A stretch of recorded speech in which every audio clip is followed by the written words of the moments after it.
Un stade mythique, d'une valeur presque inestimable, mais le stade Bollaert de Lellis a bien un prix de vente qui fait aujourd'hui débat.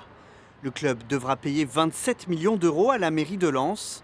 Insuffisant pour l'opposition, le Rassemblement national a posé un recours auprès du tribunal administratif.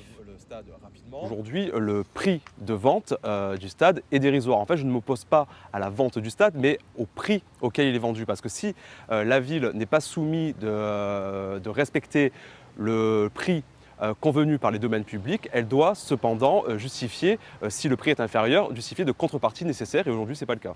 Le coût du stade a été estimé par les services du ministère des Finances à 55 millions d'euros, auxquels il faut soustraire 28 millions de contreparties, des garanties comme le fait de ne pas changer le nom du stade.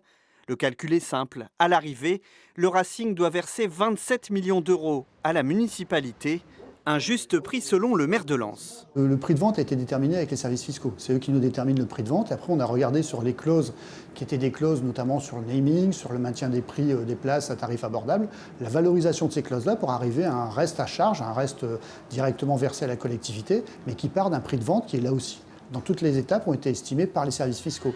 Une histoire de gros sous qui perd un peu les supporters. 27 millions pour notre stade, ça fait peut-être pas assez, mais enfin, c'est pas eux qui choisissent. Pour nous, on aurait même voulu vendre plus cher, mais enfin, on peut rien faire contre les lois. Je me rends vraiment pas compte, on m'aurait dit 45, ça aurait été exactement pareil. Je suis partisan que le club continue à vivre. Pour moi, c'est une bonne chose pour la ville. Ça va redonner des fonds à la ville qui va permettre de faire des choses pour Lens. Les 27 millions d'euros du stade doivent permettre une baisse des prix dans les cantines et de la taxe foncière.